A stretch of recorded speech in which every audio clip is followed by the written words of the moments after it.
Bonjour à tous, bonjour à toutes.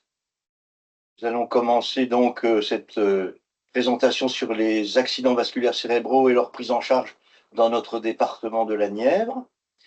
L'idée nous est venue au DAC de vous présenter ce qui se fait aujourd'hui dans notre territoire sur notre hôpital neversois, donc le CHAN, l'hôpital Pierre-Bérégovoy. Et pour pouvoir faire cette présentation à tous et à toutes, nous avons contacté le docteur Cissé, neurologue, qui est tout à ma droite, et neurologue sur le service hospitalier, chef de service de neurologie. Et puis Madame le docteur Coury, qui est médecin du service de médecine physique et réadaptative. Donc, l'idée aujourd'hui, c'est de refaire un petit tour de la question sur les accidents vasculaires cérébraux. Donc, la première partie, on reviendra pour vous présenter des symptômes d'alerte qui méritent d'être pris en charge immédiatement, et vous entendrez parler de délai pour pouvoir être acheminé dans un service d'urgence et ensuite dans un service spécialisé plus loin s'il faut. Et puis, nous parlerons dans un deuxième temps de la prise en charge après l'accident vasculaire cérébral et l'importance de cette prise en charge complète, globale. Et ça sera Madame Coury qui prendra la parole à ce moment-là. Voilà, je laisse donc tout de suite la parole au docteur Cissé pour une présentation un peu concise, évidemment, vous le comprendrez bien, mais qui insistera sur les points forts et importants de ces accidents et de leurs symptômes et de ce qu'il faut faire pour réagir dans un délai d'autant plus urgent. Docteur Cissé, je vous laisse la parole. Merci, monsieur Dr Gentil. Bonjour à tous et à toutes.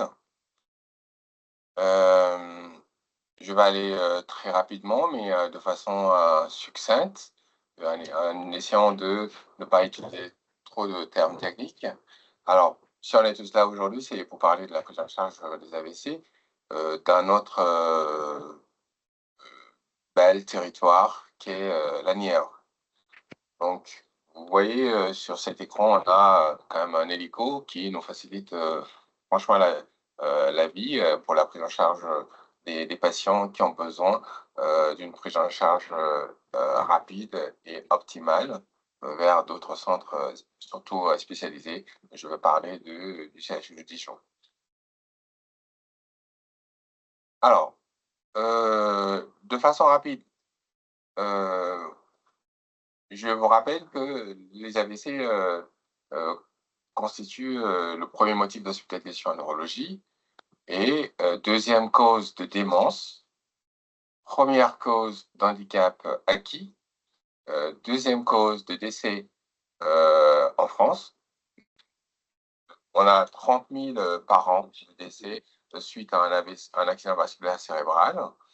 Et en 2025, il y a eu 145 000 cas par an en France, donc soit une personne toutes les 4 minutes avait fait un AVC. Donc, ce qui est énormissime, ce qui ressort l'importance de ce sujet. Et au CHAN, en 2022, on avait 438 cas.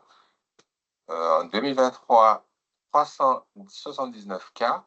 Et en 2024, on a eu 336 cas. Alors, on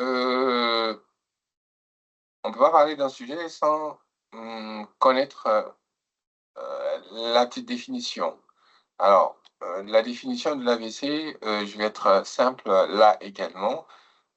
C'est une atteinte d'une zone du cerveau, mais qui a un rapport avec la tuyauterie. Je parle de tuyauterie, je parle de vaisseau. Alors, soit le vaisseau, il est bouché, il est obstrué. Là, on parle d'AVC ischémique. Soit le vaisseau, il est rompu avec suffusion hémorragique, donc suffusion de sang dans le parenchyme cérébral. On parle d'AVC hémorragique. Alors, que ce soit l'un ou l'autre, il y a quand même une urgence à prendre en charge. D'où le délai, c'est-à-dire le temps. Donc, c'est une urgence médicale absolue. les deux cas. Parce que lorsque vous laissez une cellule sans oxygène, sans éléments nutritifs, les cellules finissent par mourir par suite d'occlusion artérielle ou par suite d'éclatement du vaisseau. Ce qui m'amène donc à insister sur le fait que c'est une urgence médicale absolue. Et pour ça, les signes principaux à reconnaître, comme je le dis, on va essayer d'être plus simple. La méthode FAST explique tout et nous permet en 30 secondes de poser rapidement, pas le diagnostic de certitude, mais de savoir que le patient fait quand même un AVC. Alors, FAST, F, c'est face, c'est le visage, c'est ce que vous voyez là. Vous regardez le visage de la personne et vous demandez à la personne de sourire. Et avec le sourire, vous pouvez savoir s'il y a une déformation du visage ou pas, c'est-à-dire une paralysie faciale. A, c'est arm, c'est le bras. Vous demandez au patient de lever les deux bras quand vous êtes en face du patient. Donc, s'il y a un bras qui lève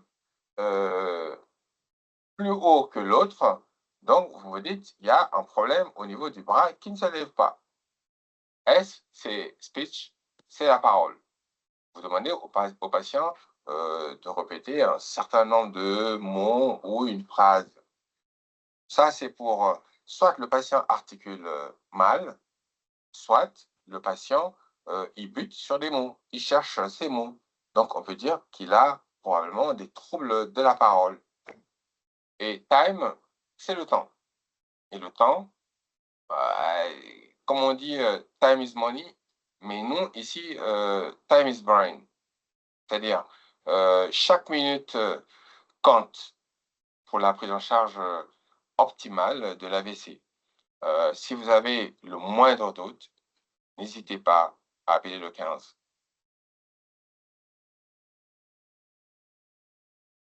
Alors, on ne peut pas parler d'AVC sans parler des facteurs de risque cardiovasculaires, notamment l'hypertension artérielle, certaines maladies cardiaques, le diabète, la dyslipidémie, le tabagisme actif, le surpoids et l'obésité, la sédentarité, l'alcoolisme excessif et l'apnée du sommeil. Alors, l'hypertension artérielle, je vais être rapide là-dessus. Vous savez que la tension doit être normale possible aux alentours de inférieur à 14,9. Si on veut minimiser le risque de survenue d'accident vasculaire cérébral. Et il y a certaines maladies cardiaques, lorsqu'on a une arythmie cardiaque, il faut être suivi absolument par un cardiologue pour éviter la survenue d'un accident vasculaire cérébral ou quand on a une maladie de l'oreillette. Le diabète, on sait que c'est un tueur silencieux. Il doit être suivi de manière régulière et de façon conjointe, non seulement par le médecin traitant, mais aussi par un spécialiste en la matière, c'est-à-dire un diabétologue ou une diabétologue. Voilà. Et là, il faut tenir compte de l'hémoglobine glyquée qui doit être inférieure normalement à 6, mais on peut aller jusqu'à 6, 5. Il y en a qui vont jusqu'à 7 quand même. Voilà, ça dépend. Et on a la dyslipidémie, donc là, c'est hyper important parce que on se retrouve souvent avec des patients qui ont des plaques d'athérome au niveau de la paroi des vaisseaux, qui réduit la lumière des vaisseaux et entrave la circulation sanguine, ce qui peut occasionner un accident vasculaire cérébral. Le tabagisme actif également, c'est quelque chose qu'on doit prendre en charge absolument, soit par l'aide du médecin traitant ou il y a un service sur le CHAN d'addictologie. Le patient peut prendre contact avec ce service. Il y a des infirmières, il y a les médecins qui seront à l'écoute et aideront le patient à se passer du tabagisme. Le surpoids, l'obésité et la sédentarité. Voilà, je vais parler des trois en même temps.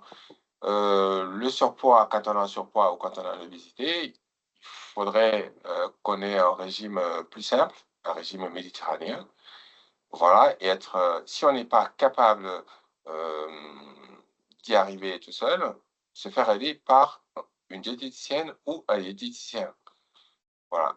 Et ensuite, il faut une activité physique régulière, c'est-à-dire 30 minutes soit de marche, de natation, ou en tout cas 30 minutes, il faut bouger.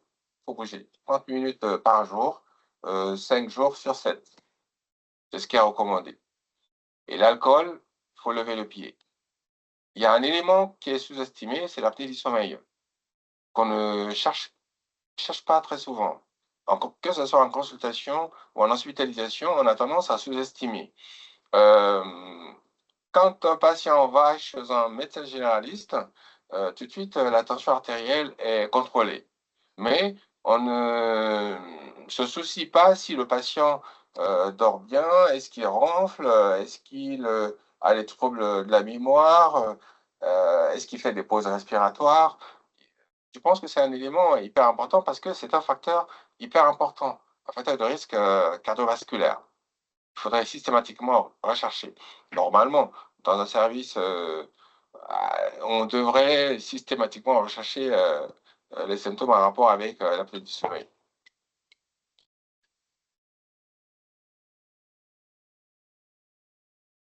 Alors, je vais parler de l'organisation de la prise en charge des AVC maintenant dans la Nièvre.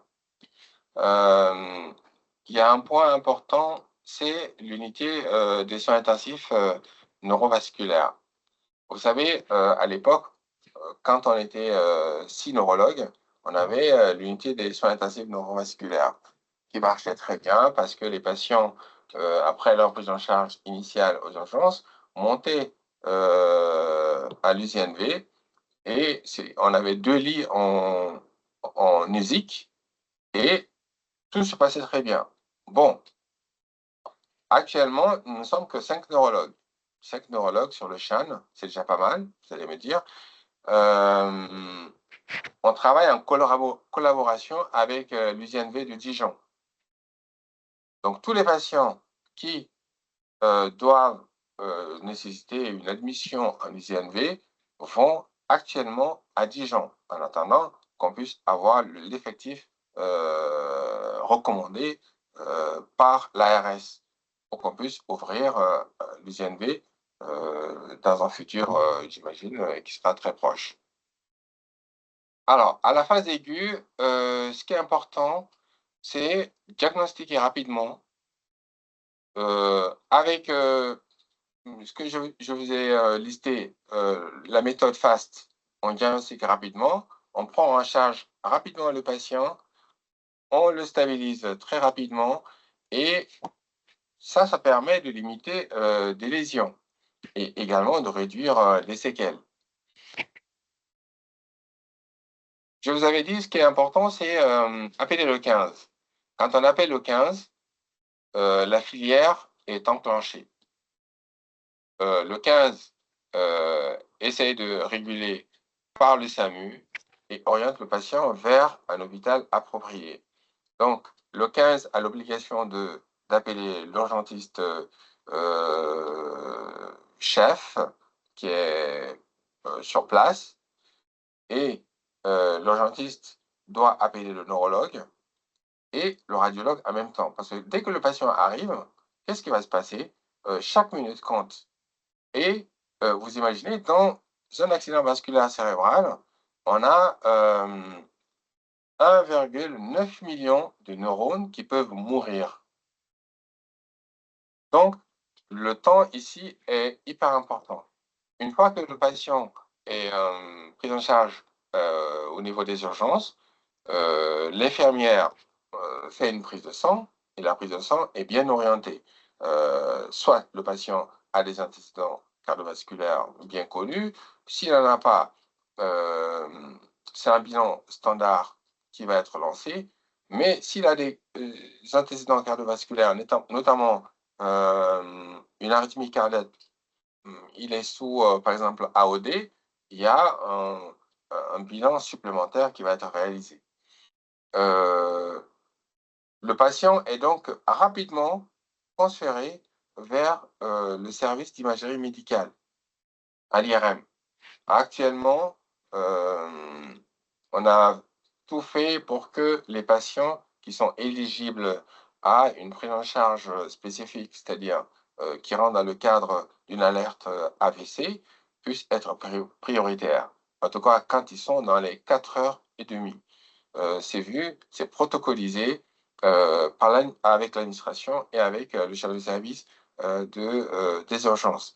Donc, le patient est admis à l'IRM, pas au scanner dans la journée, mais plutôt à l'IRM. Et ça nous permet de pouvoir faire le diagnostic différentiel entre un AVC ischémique ou un AVC hémorragique. Et toute décision thérapeutique dépendra de ce que l'imagerie va nous apporter. Alors, après, on passe à la phase traitement. La phase traitement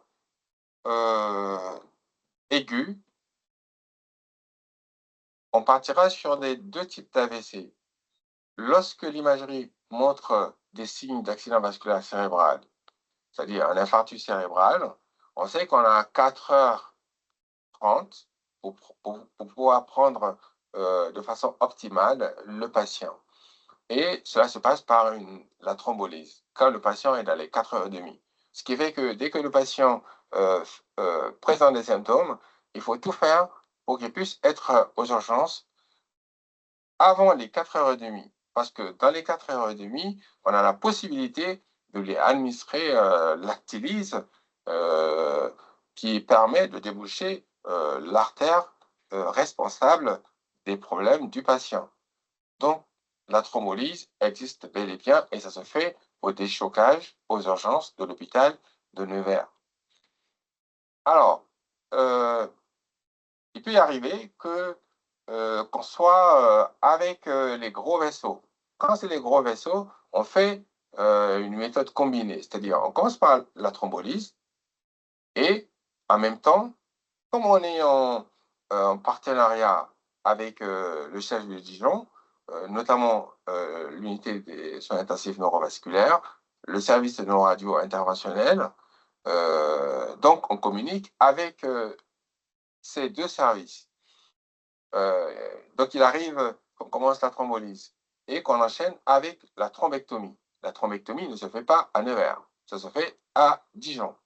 Donc le patient, s'il est dans le délai, il peut être transféré dans les 30 minutes, voire maximum 45 minutes au CHU de Dijon pour pouvoir subir la thrombectomie. La thrombectomie, c'est quoi? C'est aller chercher le caillot dans le vaisseau avec un dispositif endovasculaire. C'est une technique vraiment qui a pris de l'ampleur également actuellement en France. Et dans tous les grands centres, ça se fait avec très peu de risques. Voilà. Il arrive que les patients puissent présenter des transformations hémorragiques, mais ces praticiens arrivent quand même à se passer de tout ce qui est transformation hémorragique suite à cette technique. Alors, quand il s'agit d'un AVC hémorragique, là également, il y a une prise en charge initiale à faire, c'est-à-dire on fait de telle sorte que le patient soit stabilisé, on maintient la tension à un niveau raisonnable, et si l'hémorragie peut être évacuée, on peut contacter le neurochirurgien qui peut nous dire, par exemple, si l'hémorragie est lobaire, le neurochirurgien peut nous dire, oui, je peux recevoir ce patient et faire un drainage, et dans ces conditions, le patient peut être transféré également au CHU de Dijon pour subir cette intervention neurochirurgicale. Donc, ce qui fait qu'on est en partenariat également, on travaille main dans la main avec les neurochirurgiens, les neuroradios interventionnels et les neurologues de l'USNV. Alors, pratiquement, ce qui se fait à l'USNV, c'est de manière générale la surveillance du patient. Qui dit surveillance dit évaluation neurologique toutes les 30 minutes dans un premier temps, ensuite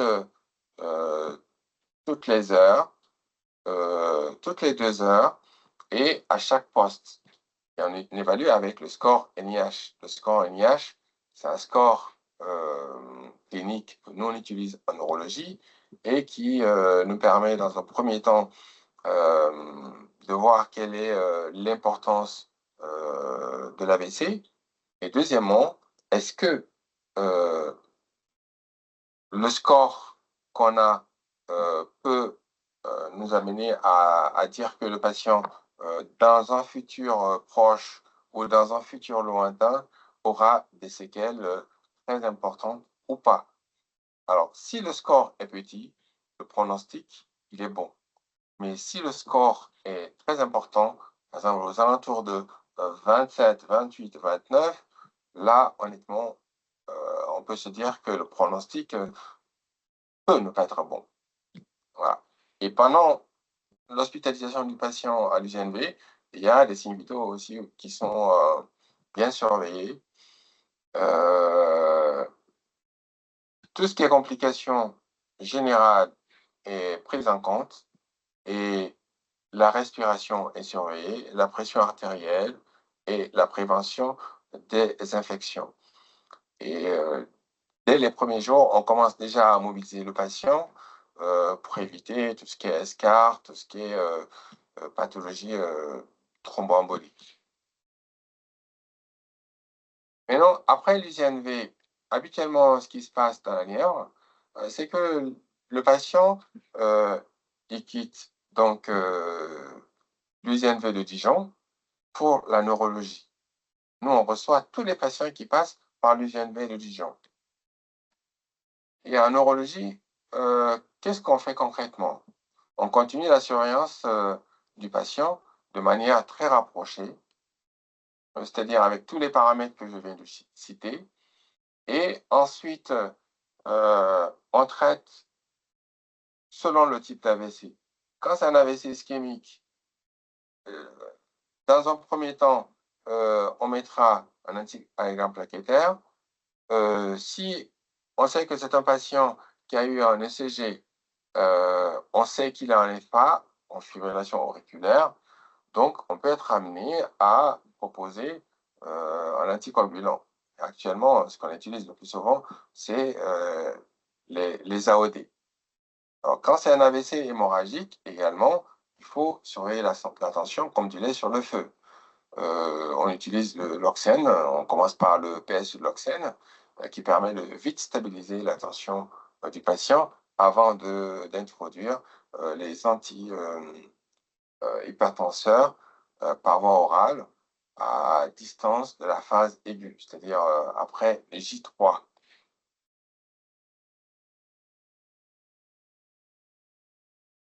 Après tout ça, on s'occupe également de tout ce qui est prévention des complications. On recherche les troubles de la déglutition, on évalue. Ça, c'est pour ne pas que le patient fasse une pneumopathie d'inhalation. On utilise tout ce qui est bas de contention, anticoagulant à titre préventif pour éviter tout ce qui est embolie pulmonaire, tout ce qui est phlébite. Et on mobilise de façon précoce, c'est-à-dire la mobilisation qui a été débutée à l'USNV, on continue dans le service pour éviter des escarres. Alors, si c'est un patient qui a un gros déficit, on commande le plus souvent un matelas à air, un matelas anti-escarre. Et effectivement, on surveille tout ce qui est urinaire et on évalue de façon régulière le patient pour éviter pour rechercher des petits signes qui pourraient nous orienter vers un syndrome dépressif post-AVC. Alors, il y a des examens complémentaires tels que l'IRM, l'échographie des troncs supra-aortiques, l'échographie transthoracique, le Holter-ECG. Et actuellement, nous, on a 2 spadaires flash dans le service qui nous aident énormément et avec un travail qu'on fait avec le service de cardiologie, les examens sont faits, transférés en cardiologie et interprétés en temps et en heure. Des fois, ça peut prendre une semaine. Ça dépend s'il y a un rythmologue de présent ou pas. Et puis, un bilan sanguin.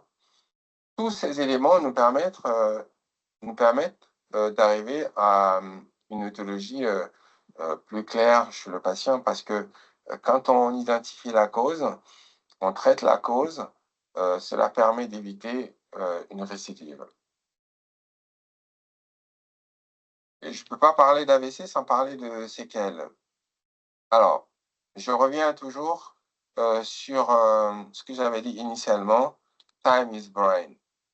Quand on dépiste très rapidement les symptômes d'un AVC, le patient est pris en charge très tôt, on a la chance de sauver le patient des séquelles. Mais si tout est fait à l'envers, le patient peut garder malheureusement des séquelles qui peuvent parfois être irréversibles. Alors, parmi ces séquelles, on a des séquelles motrices, troubles de langage, ce qu'on appelle une aphasie, troubles cognitifs, les troubles visuels, sensitifs, les troubles de la déglutition, les troubles émotionnels et psychiques, les troubles sphinctériens, et on peut même avoir une épilepsie post-AVC précoce, voire tardive. Alors, comme je vous ai dit, une fois dans le service de neurologie, on commence la rééducation de façon très précoce, dès le premier jour. Je sais que le docteur Coury reviendra largement là-dessus parce que c'est la même équipe qui travaille dans les 2 services. Il y a donc le neurologue, l'infirmière, kinésithérapeute, orthophoniste et ergothérapeute et l'assistance sociale. Et ensemble, on se donne la main pour donner le maximum de chances possibles aux patients pour qu'ils puissent commencer à récupérer à la phase aiguë. Et ensuite, on passe à la préparation de la sortie. La sortie, c'est soit le patient rentre à domicile avec soins, soit il rentre à domicile avec prise en charge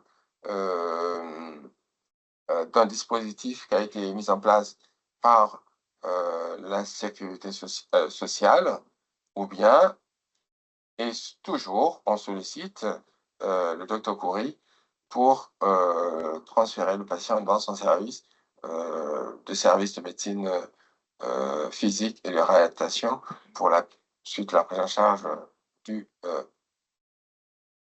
ou des patients. Après tout ce que je viens de dire, un accident vasculaire cérébral, quand ça survient, ça peut laisser des séquelles. Et quand ça laisse des séquelles, la question principale qu'on se pose, c'est la conduite automobile. Est-ce que le patient pourra reprendre la conduite? Quand et comment? Donc, docteur Coury reviendra en détail sur ce point.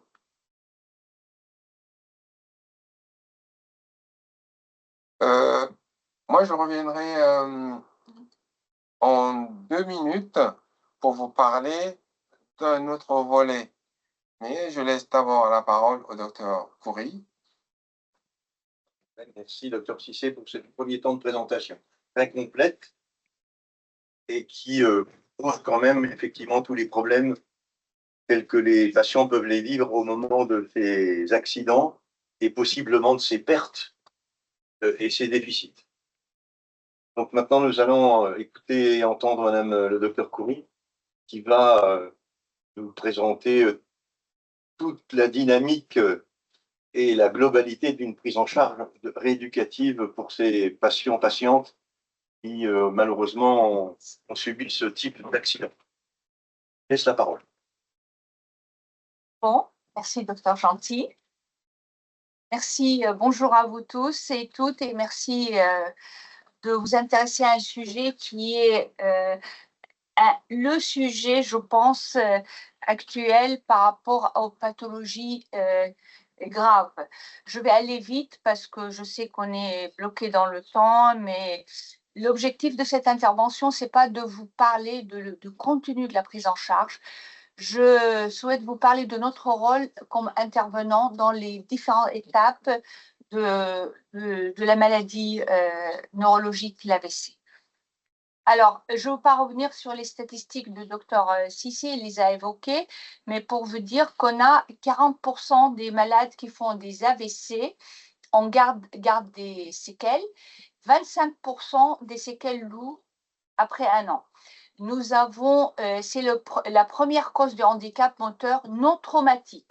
Et de plus en plus des femmes qui sont touchées parce que elles travaillent, elles ont le stress, elles fument, elles prennent la pilule et on a de plus en plus des femmes jeunes qui font des AVC. Donc, il faut un programme de rééducation parce que les études ont montré que la rééducation favorise, là ce sont des statistiques, on a 150 à 200 cas par an pour 100 000 habitants. L'âge moyen est de 74 ans, mais nous avons actuellement une population de plus en plus jeune. La région Bourgogne-Franche-Comté, qui englobe la Nièvre, on a une incidence de 230 à 230 pour 100 000 cas, à 231 pour 100 000 cas par an, avec une hospitalisation en moyenne de 5 699 cas par an en Bourgogne-Franche-Comté. Et l'orientation de ces malades, dans 33%, ils sont orientés dans les services de soins de suite, de rééducation gériatrique ou neurologique spécialisée, et le reste, ils sont dispatchés soit retour à domicile le plus fréquent, avec ou sans rééducation, soit dans les EHPAD. Les patients récupèrent spontanément s'ils doivent se récupérer, mais les études ont montré que le phénomène de plasticité cérébrale ne fonctionne pas seul pour la récupération, elle est dépendante de la stimulation en fréquence et en intensité. Donc, plus le patient est pris en charge rééducatif précocement, mieux est le pronostic. Donc, nous intervenons dès la phase d'hospitalisation aiguë en neurologie. Le docteur Cissé vous a évoqué l'intervention des équipes rééducatives, y compris les médecins, parce que ils nous demandent un avis, on va évaluer le patient pour déterminer la rééducation d'un côté ou orienter le patient de l'autre en fonction de son état. Donc, l'objectif de cette intervention, c'est de faire des évaluations, bilan de déficience, la sévérité de l'atteinte par rapport aux classifications. On établit un pronostic fonctionnel. Vous savez, le malade commence à récupérer dès les premiers jours et les premières semaines. Plus la récupération tarde, moins bien est le diagnostic. Si il y a des troubles de conscience, si l'AVC est très étendu, si la paralysie est flasque, si on a des troubles majeurs de compréhension, si on a des troubles praxiques, tout ça donne un pronostic péjoratif de la récupération, peut-être pas la récupération physique en soi, mais la récupération fonctionnelle et l'autonomie du patient.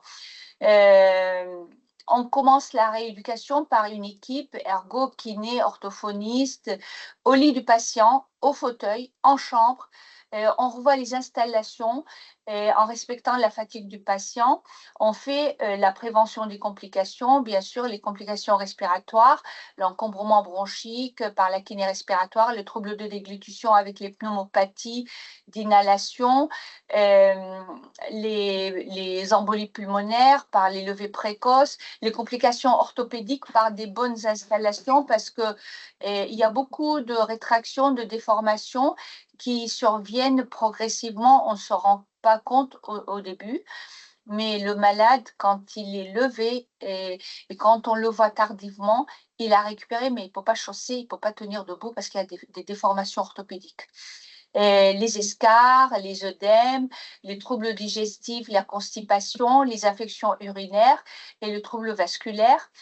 Et on fait le dépistage des troubles de la déglutition avec une prise en charge adaptée.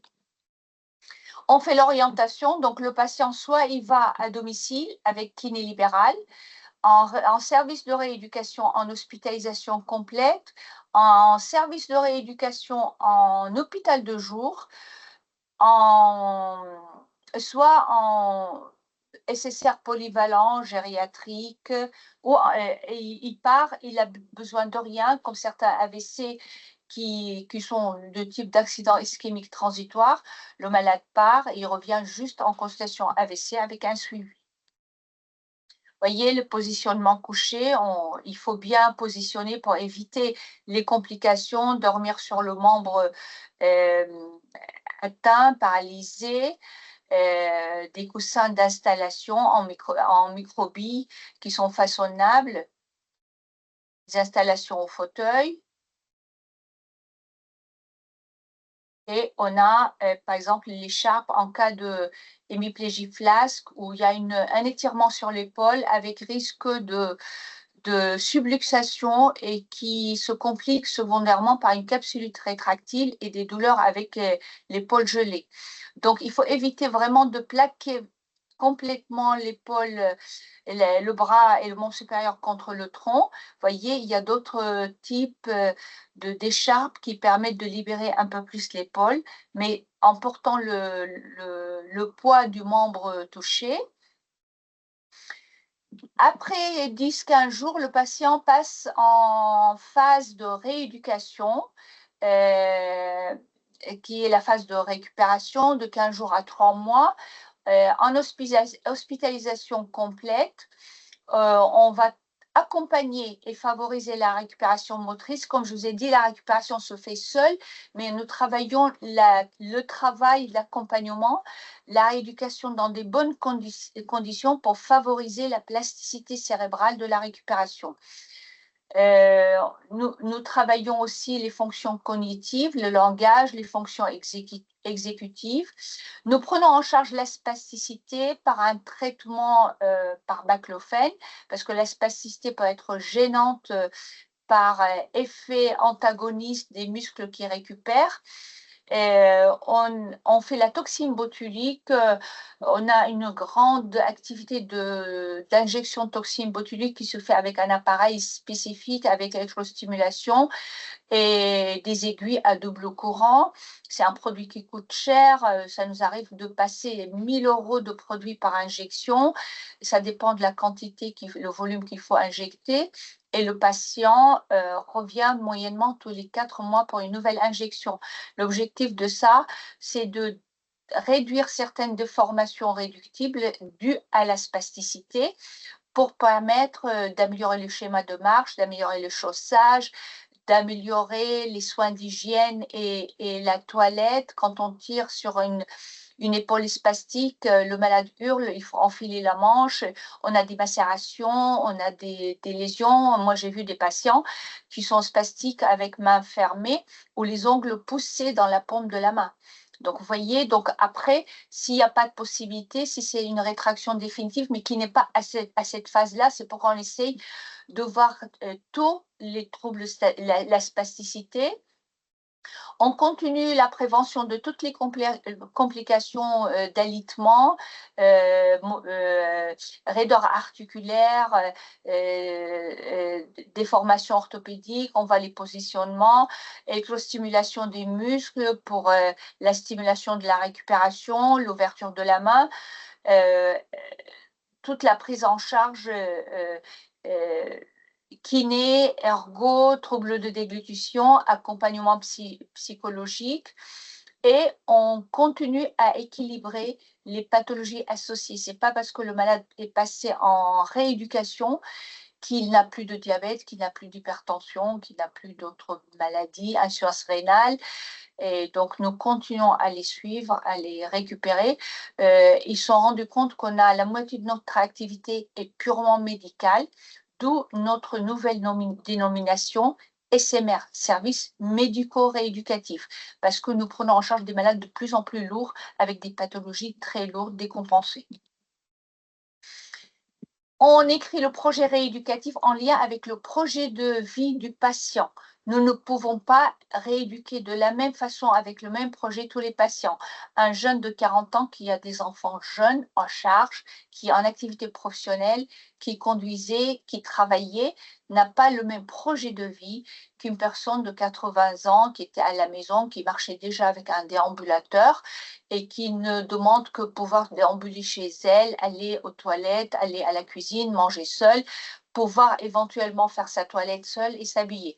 Donc, le projet de vie, le projet rééducatif est en lien avec le projet de vie de personne. Il faut l'informer, être d'accord avec lui. On peut pas, le malade ne peut pas subir sa rééducation, il faut qu'il soit acteur dans sa rééducation. Et être acteur, il faut prendre connaissance du projet qu'on écrit pour lui, avec lui. On fait aussi le dossier MDPH. L'assistance sociale intervient, il y a un volet médical que nous remplissons. Après, il faut évaluer le contexte socio-familial, professionnel du patient, comme je viens de dire, faire des tests et travailler la conduite automobile sur simulateur. Nous avons un simulateur de conduite automobile qui est très sophistiqué, ça veut dire qu'on peut faire travailler toute personne. Les personnes amputées, je vais vous montrer une photo avec un écran à 180 degrés. Le siège est pivotant, le malade peut venir en fauteuil roulant, peut venir à pied, on peut inverser les pédales, on peut faire la conduite manuelle, automatique, la boîte, conduite au volant. Vraiment, on a toutes les situations, on met le patient dans toutes les situations, y compris pluie, autoroute, etc. Ça permet d'évaluer la conduite automobile, les capacités physiques, les capacités cognitives, l'attention, la lecture des panneaux. Et ça nous permet de voir les difficultés pour pouvoir travailler là-dessus avec le simulateur. Et nous donnons un bilan complet, un rapport complet au patient, ce qui lui permet de voir le médecin agréé pour l'autorisation de reprendre la conduite automobile. C'est un sujet très important et on conseille de passer toujours par un médecin agréé parce que les assurances, si vous prenez le volant sans autorisation, même si vous n'êtes pas en tort, l'assurance ne prend pas en charge. Donc, c'est important. Parfois, il est conseillé d'aller voir une auto-école agréée pour quelques cours supplémentaires si la personne souhaite. On prépare le retour à domicile par la visite d'ergo à domicile, pour l'aménagement du domicile, l'accessibilité extérieure, l'intérieur, la salle de bain, la largeur des portes. Si jamais il sort avec un déambulateur et un fauteuil, est-ce que ça passe dans la largeur de porte? Est-ce qu'il peut partir avec? Il doit mettre le fauteuil où, le stocker, le charger où? Et qu'est-ce qu'il a besoin? Est-ce que c'est une cabine douche ou baignoire? Est-ce qu'il y a des marches? Est-ce qu'il pourra faire ses transferts? Et parfois, dans la visite, l'ergo le met en situation réelle de toilette, d'habillage. On fait aussi dans le service la cuisine. Il y a un menu qui est préparé avec le patient. Il prépare, il cuisine. On a les ingrédients qu'on commande à la cuisine de l'hôpital, mais des ingrédients qui sont naturels, c'est-à-dire les légumes, les fruits, de la farine, du sucre, etc. le malade cuisine avec une infirmière énergo et il mange ce qu'il a cuisiné. Donc, il voit le fruit de son travail. Et ça permet d'évaluer les capacités cognitives, les capacités physiques et les capacités exécutives à faire les séquences de la préparation. Et, on évalue aussi le véhicule avec des préconisations d'aménagement, comme je vous ai dit, qu'est-ce qu'il faut pour que le patient reprenne une autonomie dans sa voiture, est-ce qu'elle est adaptée ou pas. Donc, il y a un aménagement de véhicule qui est proposé. Tout est proposé, après le malade fait un devis. C'est à la charge du patient ou à la charge ou participation de la MDPH ou des assurances en fonction de ce qu'il a comme mutuelle. Mais en tout cas, ce sont des propositions par l'ergo. Il n'y a aucune obligation. On fait l'éducation thérapeutique pour la prise en charge des facteurs de risque cardiovasculaire. Il y a la coordination avec le médecin traitant et les familles. La prise en charge à la phase de réadaptation qui dure de 3 à 6 mois, c'est retour à domicile, prise en charge en hôpital de jour. Nous continuons toutes les activités qu'on a évoquées, la récupération par une équipe pluridisciplinaire, l'indépendance des activités de la vie quotidienne, on prescrit les aides techniques avant la sortie, ce qu'il a besoin, des ambulateurs, les médicalisés, fauteuils roulants ou autres. On essaye de travailler la consolidation des acquis parce qu'on sait que la récupération va être très lente et incertaine. Et s'il a bien récupéré, tant mieux. S'il n'a pas récupéré, on va travailler, consolider les acquis, l'autonomie dans son environnement, on le met en situation écologique. L'ergo, ça lui arrive d'amener un patient faire des courses. On a à côté de l'hôpital deux supérettes, supermarchés. Donc, il va faire les courses, on voit l'orientation, la possibilité d'acheter, de payer, de récupérer ses courses. On travaille la réinsertion socio-professionnelle avec la reconnaissance en qualité de travailleur handicapé par la MDPH, des postes aménagés, une réorientation professionnelle éventuellement d'un poste actif à un poste sédentaire s'il le faut, en fonction de sa situation. On continue la prévention de la spasticité.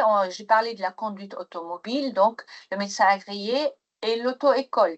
Le suivi post-AVC, donc ils sont suivis en consultation post-AVC à 6 mois, consultation médecin de rééducation quelques mois après la sortie pour voir où on en est de sa situation, les difficultés, la poursuite de la récupération et le malade discute de toutes les difficultés, on essaye de lui apporter une solution. La perte d'autonomie, l'appareillage si nécessaire, à long terme, adapter les aides techniques parce qu'il peut avoir des besoins différents. Autre activité en rééducation, j'ai parlé de la prise en charge de la spasticité, la prescription des fauteuils roulants. On faisait toujours les fauteuils roulants électriques, maintenant ils ont inclus dans notre activité les fauteuils roulants manuels par l'arrêté de 10 octobre 2025 qui est applicable à compter de 1er décembre 2025. Donc, maintenant, chaque malade doit passer 2 visites, 2 commissions. Depuis le début de l'année, on a eu 26 demandes, donc 52 commissions pour vous donner l'ampleur du travail. Nous prenons en charge les troubles vésico-sphinctériens et on les envoie pour des explorations urodynamiques.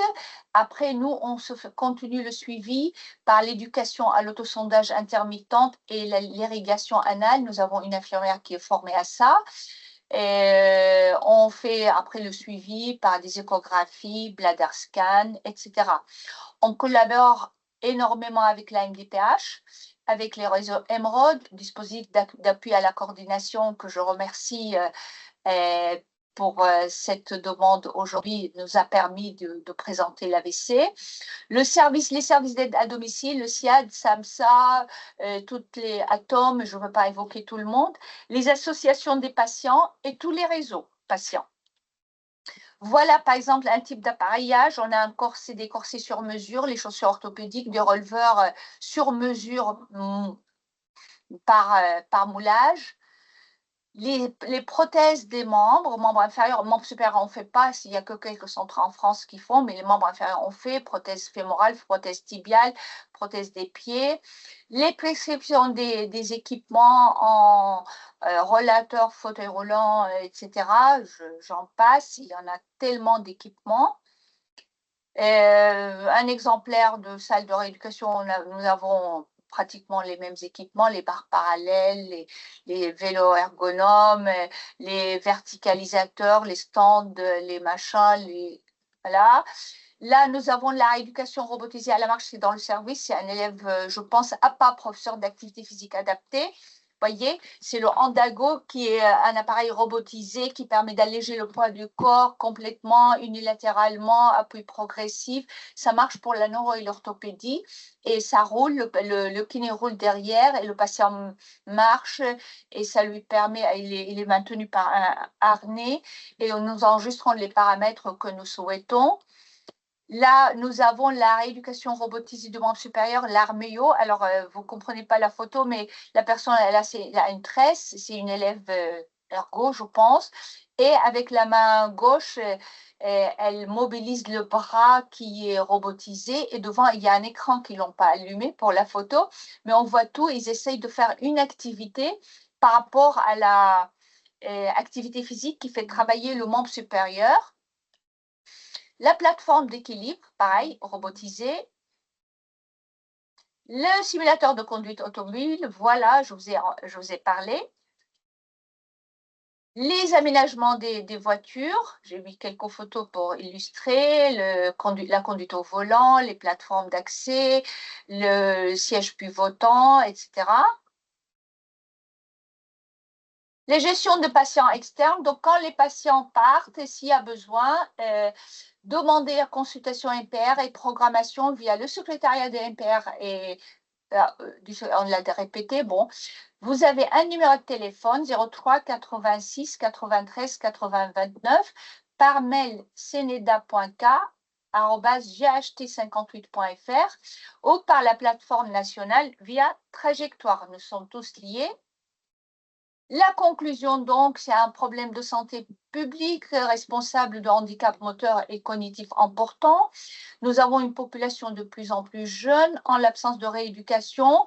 Et nous risquons d'avoir des handicaps lourds, une récupération moins bien, incomplète, avec des déficiences qui rend le patient dépendant. Donc, il y a eu des études qui ont donné un élément de preuve par rapport au rôle bénéfique de la rééducation. Je vous remercie.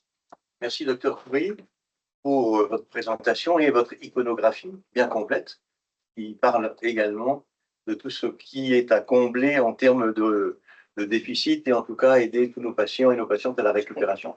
Je redonne quelques minutes, 2-3 minutes la parole au Dr. Cissé, qui voulait revenir sur un point important à propos des AVC et des séquelles. Et puis, il redonne la parole. Merci, Dr. Cissé. Alors, je reviens à nouveau pour aller plus vite. Comme vous l'avez constaté, Dr. Khoury et Dr. Khoury et le service de neurologie travaillent la main dans la main. Et quand on a fini tout un bilan complémentaire chez le patient ayant fait un accident vasculaire cérébral, que ce soit ischémique ou hémorragique, on confie le patient au Dr. Khoury qui fait son travail comme tout ce qu'elle vient de présenter. Et après, nous, à 6 mois, 1 à 6 mois, on voit le patient en consultation post-AVC. L'objectif de cette consultation, c'est la prévention secondaire. On passe en revue tous les facteurs favorisant des AVC chez le patient et on gère facteur par facteur, on évoque tout pendant la consultation post-AVC. Et on fait le bilan également des séquelles chez le patient. Et un élément important, c'est l'évaluation sociale du patient et surtout professionnelle. Sociale, c'est les aménagements à faire au domicile du patient. Et sur le plan professionnel, est-ce que c'est un patient qui, après son AVC, pourra reprendre ses activités professionnelles comme il l'a toujours fait? Alors, vous allez peut-être me demander pourquoi dans les 6 mois. Parce que dans les 6 mois, c'est dans les 6 mois que la récupération neurologique est maximale et que le risque élevé de récidive est très présent. Et pour finir, c'est aussi le moment idéal pour ajuster une stratégie thérapeutique chez le patient qu'on a en charge. Le contenu habituellement de cette consultation, il s'agit de faire un examen neurologique complet qui se fait par un neurologue, relecture des images IRM et bilan étiologique, parce qu'il y a par exemple des patients qui peuvent être hospitalisés, faire un bilan complet, mais sortent, alors qu'on n'a pas tous les résultats des bilans biologiques à visée étiologique. Par exemple, un bilan AVC chez les jeunes, il y a une partie qui se fait sur l'hôpital et une partie qui se fait à Lyon. Donc, c'est quand on a le retour de tous ces examens complémentaires qu'on reprend le patient, on fait le point, l'IRM et bilan à visée étiologique. Et on passe en revue, comme je l'ai dit, tous les facteurs de risque cardiovasculaire, il ne faut pas oublier, et on se penche sur le traitement que prend le patient pour pouvoir l'adapter en fonction des différents facteurs de risque cardiovasculaire. Et après, le patient sera orienté soit vers une rééducation complémentaire. On sollicite très souvent le docteur Coury. Donc, le patient, avec une demande où on l'appelle, on fait un courrier pour que le patient puisse continuer en HDJ, PR. Et soit le patient, on se rend compte qu'il a des troubles cognitifs post-AVC. Qu'est-ce qu'on fait? On confie le patient à notre neuropsychologue pour faire un premier bilan et nous revoyons le patient derrière pour faire le point. Alors, si c'est un patient qui a une dépression post-AVC, on préconise une prise en charge psychologique également. Alors, l'importance des consultations post-AVC pour le patient, c'est de répondre aux questions restées en suspens, parce que tous les patients ne posent pas des questions pendant l'hospitalisation. Donc, quand ils sont en face de nous, ils sont plus à l'aise, ils peuvent poser toutes les questions possibles. Et on est là pour répondre au mieux qu'on peut aux questions posées par ces patients. Deuxièmement, de mieux comprendre la cause de l'AVC.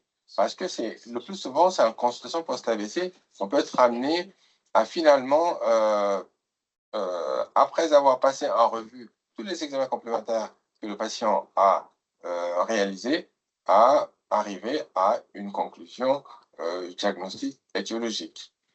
Ensuite, on essaiera de rassurer le patient sur les capacités de récupération.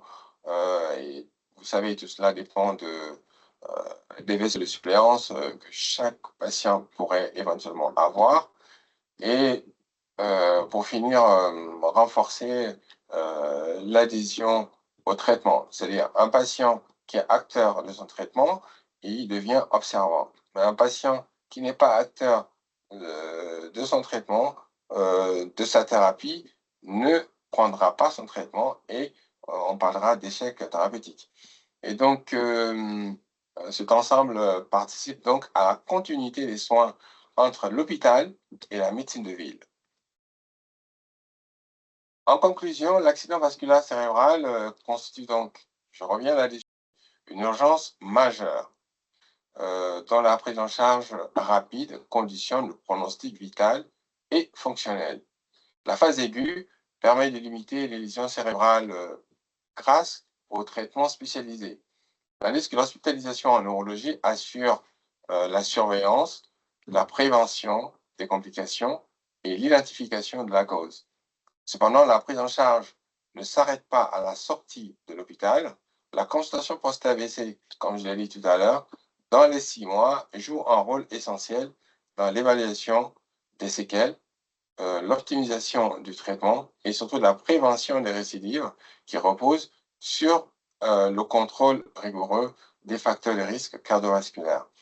Ainsi, la gestion de l'AVC s'inscrit dans une démarche globale, coordonnée et continue, associant soins spécialisés, suivi médical régulier, et implication active du patient dans sa prévention.